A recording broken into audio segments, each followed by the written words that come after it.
اعوذ باللہ من الشیطان الرجیم بسم اللہ الرحمن الرحیم وَإِذِ اسْتَسْقَىٰ مُوسَىٰ لِقَوْمِهِ فَقُلْنَا اضْرِب بِّعَصَاكَ الْحَجَرَ فَانفَجَرَتْ مِنْهُ اثْنَتَا عَشْرَةَ عَيْنًا قَدْ عَلِمَ كُلُّ أُنَاسٍ مَّشْرَبَهُمْ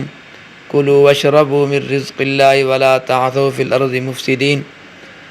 اور جب موسیٰ نے پانی کی دعا مانگی اپنی قوم کے واسطے، اس پر ہم نے حکم دیا کہ اپنے اس عصا کو فلاں چیز پر مارو، بس فوراً اس سے پھوٹ نکلے 12 چشمے۔ معلوم کر لیا ہر شخص نے اپنے پانی پینے کا موقع، یعنی اپنے پانی پینے کی جگہ، کہ ہمارا کون سا چشمہ ہوگا، ہم نے کس چشمے سے پانی پینا ہے۔ کھاؤ اور پیو اللہ تعالیٰ کے رزق سے، وَلَا تَعْثَوْا فِي الْأَرْضِ مُفْسِدِينَ، فرمایا حد سے مت نکلو فساد کرتے ہو زمین میں۔ بنی اسرائیل کے لیے پتھروں سے چشمے پھوٹنا، یہ قصہ بھی وادی عتی یعنی جزیرہ نما سینا کے لک اور دک، بیابان اور ریگستان کا ہے۔ میں بنی اسرائیل جب دھوپ، گرمی اور کھانے پینے کی تکلیف میں مبتلا ہوئے اور پانی کے لیے حضرت موسیٰ علیہ السلام نے دعا کی، تو ایک خاص پتھر کو صرف عصا مارنے سے قدرت خداوندی سے 12 چشمے پھوٹ نکلے، اور 12 کی تعداد میں یہ حکمت اور مصلحت تھی کہ حضرت یعقوب علیہ السلام کے، جن کا لقب اسرائیل تھا، 12 فرزند تھے، یعنی ان کے 12 بیٹے تھے،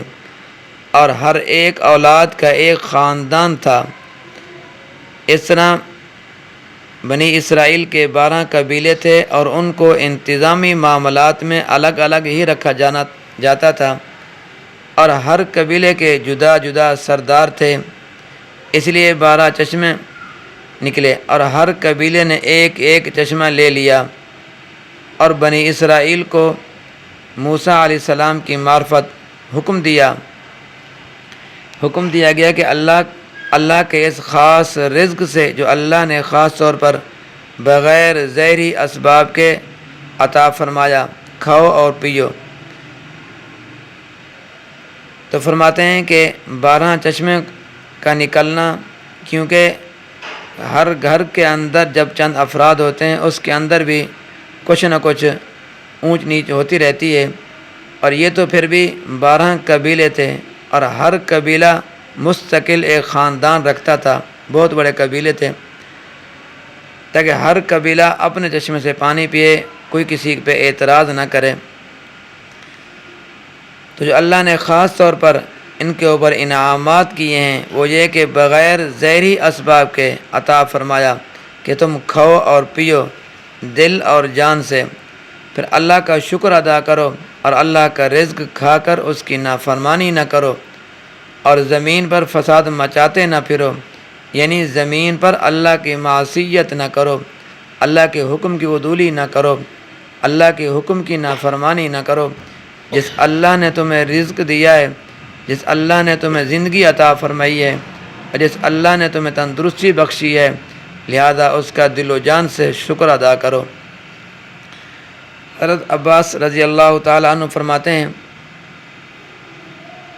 یہ جو پتھر ہے، اس پتھر کے متعلق فرماتے ہیں، یہ پتھر تھا، یعنی کہ یہ بیل پر لاد دیا جاتا تھا، جہاں یہ اترتے بنی اسرائیل، اور اس پتھر کو رکھ دیتے اور عصا مارتے ہی اس سے نہریں نکلتی، اور جب یہاں سے کوچ کرتے پھر اس پتھر کو بھی اٹھا لیتے اور پھر وہ نہریں بند ہو جاتی۔ تو بعض نے کہا ہے کہ یہ جنتی پتھر تھا، اور ایک قول میں ہے کہ یہ پتھر حضرت آدم علیہ السلام کے ساتھ جنت سے آیا تھا، اور یوں ہی ہاتھوں ہاتھ پہنچتا ہوا حضرت شعیب علیہ السلام کو ملا تھا، اور انہوں نے یہ لکڑی اور پتھر دونوں حضرت موسیٰ علیہ السلام کو دیے تھے۔ اسی طرح حضور صلی اللہ علیہ وسلم کی انگلیوں سے چشمہ کا پھوٹنا، بخاری شریف کی ایک روایت میں اس طرح بیان کیا گیا ہے کہ حضرت عبداللہ بن مسعود رضی اللہ تعالیٰ عنہ بیان کرتے ہیں کہ ہم ایک سفر میں رسول اللہ صلی اللہ علیہ وسلم کے ساتھ تھے، پانی کی کمی ہو گئی تو آپ صلی اللہ علیہ وسلم نے فرمایا تلاش کرو کسی کے پاس کچھ پانی بچا ہوا ہے تو لے آؤ۔ تو صحابہ کرام رضوان اللہ تعالی علیہ اجمعین ایک برتن لے آئے جس میں ذرا پانی تھا۔ آپ نے برتن میں اپنا دست مبارک ڈالا اور فرمایا یہیں سے چلو بھرو اور وضو کا پانی اور خدا کی برکت لو۔ میں نے بچشم خود یعنی کہ میں نے خود دیکھا ہے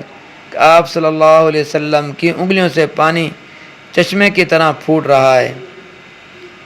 میرے دوستو، یہ جو معجزہ ہوتا ہے یہ معجزے کی حقیقت کیا ہے؟ فرمایا معجزہ در حقیقت نبی کا اپنا فعل نہیں ہوتا بلکہ وہ خدا تعالیٰ کا فعل ہے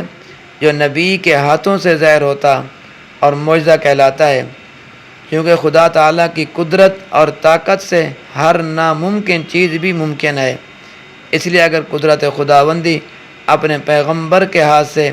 کوئی ایسا عمل دکھا دے جو عام سلسلہ اسباب کے بغیر عالم وجود میں آ جائے تو اس میں کون سی حیرت کی بات ہے؟ جب خدا تعالیٰ کے رسول دنیا میں آئے تو ان کے ساتھ صدق اور دیانت اور اچھے اخلاق ان کے ساتھ وابستہ تھے۔ یہودی مدینہ کو تنبیہ کر دی گئی ہے۔ الغرض اس آیات میں بھی قوم بنی اسرائیل پر ایک عظیم الشان احسان فرمایا گیا تھا۔ یہود مدینہ کو یاد دلایا گیا ہے تاکہ وہ احسان مانیں اور خدا کی قدرت کے معترف ہو جائیں اور اس اللہ تعالیٰ کی قدرت کو پہچانیں جس اللہ نے ان کو بغیر مشقت کے اور بغیر کسی اسباب کے اللہ تعالیٰ نے ان کو رزق عطا فرمایا، اور اسی طرح اللہ تبارک و تعالیٰ نے ان کے لیے پانی کا انتظام مہیا فرما دیا۔ یہ کتنا بڑا احسان ہے، یہ بہت بڑا احسان ہے، عظیم ہے۔ بس دعا کیجئے کہ اللہ تعالیٰ ہمیں اس سے بچائیں کہ اللہ کا دیا ہوا رزق کھا کر اسی کی نافرمانی کی جائے۔ اللہ تعالیٰ ہمیں ظاہر میں اور باطن میں اپنی فرما برداری اور تابعداری نصیب فرمائیں اور اسی پر زندہ رکھیں اور اسی پر موت نصیب فرمائیں، آمین۔ اللہ تبارک و تعالیٰ میرا اور آپ کا حامی و ناصر ہو۔